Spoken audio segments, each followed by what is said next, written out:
All right, fellas. We got another user question. We'll keep this name private on this one due to the nature of the question. It's not wild or anything like that, but it's kind of a serious question. It says, "Hi guys, love your videos. Thank you so much for all the honest opinions. It has helped me so much in my growth to be the best woman I can be." So we appreciate you for that comment. You know who you are.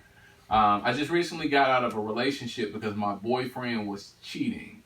We were together for 1 year. I was devastated and had hopes of really building with him. He is currently begging me back, but although I forgive him, I don't feel I should give him another chance.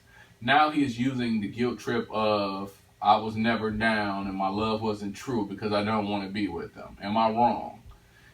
He knew I had been hurt in the past. Can you give me your views on forgiveness, but not being a fool? Thanks, guys. Well,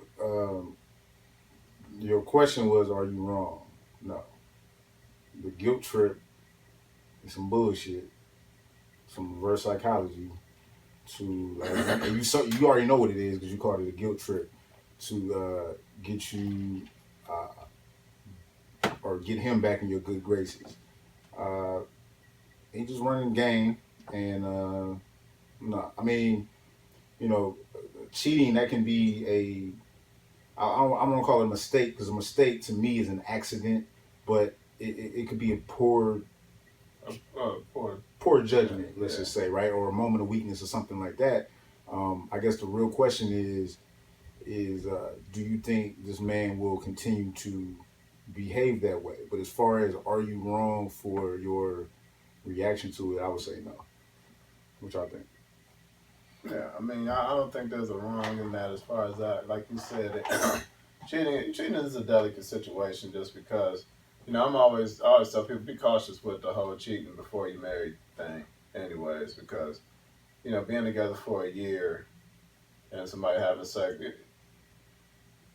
depending on the nature of your relationship and how serious you've gotten, how fast you move, a year and cheating, don't overly commit yourself or the other person to me too fast because you got marriage and then you got dating, and when you fall in the dating category, I feel like you should be more in the dating category, but it needs to be more upfront as far as what the nature of our relationship is and things of that nature. But I would say I don't think people should hold each other to marriage standards when dating, unless they really have had those conversations. Right. Absolutely. But as far as the guilt trip thing, that is some bullshit, and that's why I would say I don't really know if his character is where it needs to be because that's not how you try to rectify a situation. Right. You were never down for me and all that shit. That sounds kind of hoish. Yeah, I would say it was bitch assness at its finest. I mean, personally, I feel like if I kind of agree with you about the standards that sometimes we hold each other to and the possessiveness that we get when we're just dating and stuff like that. It's it shouldn't be. It's hard to say if you're in a committed relationship, you shouldn't be as possessive about the person cheating or not cheating as when you're in a marriage because a commitment is a commitment. Yeah. But I definitely feel what you're saying. But I think that people forgive each other for cheating all the time. But she should be allowed to forgive somebody on her time. Yeah. Just because she feels that way right now, she don't want to give him another chance. 6 months down the line, she might feel that way. He's saying you gotta be with me, basically. Yeah. There is no you can't forgive me. You're the one that cheated. Right. How you gonna force her hand on taking you back? Maybe she's not ready. Exactly. She might not ever be ready. Yeah. But to do all of that and to lay down the guilt trip, he's just confirming that you shouldn't be with him. Because he's not a rational thinker. Right. And she seems to be a very rational person. Or he just running game. I mean, he might not really, he probably doesn't really believe that bullshit, but it's possible that he might be stupid. It's very possible he does, and your character shows because if you really are if he was invaluable to her, then it'd probably be a different situation altogether. Mm. But a lot of times when people cheat on us, it's like the only thing we really got in a relationship, anyways, is the sex. So it's like you can get the sex away, then we don't really have any other real connections. You're not really doing anything that's really affecting my life to a degree that I can't do without you if you're not going to be sexually committed to me.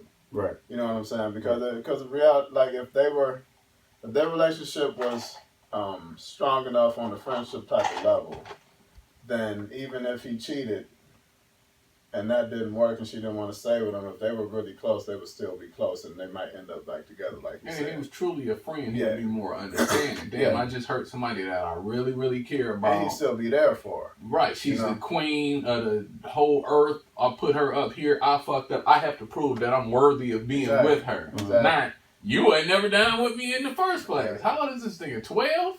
That's some juvenile shit, man. For real. When you first read, I was like, what? What did he say? Read that again. Right. Yeah, so, it's just, we don't know all the ins and outs of the situation. We don't know how old, the people involved are and things like that. But, ultimately from the whole guilt trip perspective is the thing that makes me say that he may not be worth the time. Definitely. And when she says, can you give your views on forgiveness? I think we kind of already talked about that a little bit. Mm-hmm. But, at the end of the day, you forgive people on your time. When you let your mind trick you into believing that your heart really forgave somebody, you end up letting that person back into your house and back into your bed, and you laying there resentment, ready to kill that person at 3 o'clock in the morning because they sleeping like a baby, and all you can think about is what happened. Yeah. So that forgiveness part, that happens on your own time, but he's not making the case to even be forgiveness worthy. Yeah, and most of the time if it was a mistake for real or if it was just he got caught. Right. You can pretty much kind of tell that based on the way it all went down in the situation at hand. So, if it's something you don't want to deal with, don't deal with it. You don't owe him nothing. I mean, to that degree, it don't sound like y'all live together and, this, that, and the other. So, I would say walk away clean and, see how he responds to respecting your stance on it before you even consider the whole second chance thing. Especially if you don't get no kids. Before you had kids with, somebody, you see the warning signs early. Yeah. Get the ride. True. And then, nothing ass niggas will try to fuck you without a condom after you let them touch you. Oh yeah. Especially because he thinks, all right, there's a chance she gonna get away. Yeah. So if you do entertain them again, watch that nigga, because a nothing ass nigga will try to knock you up to lock you up. So that's it. That's it. All right, thanks for being a fan. Thanks for the question. Don't let that nigga nutting you, girl.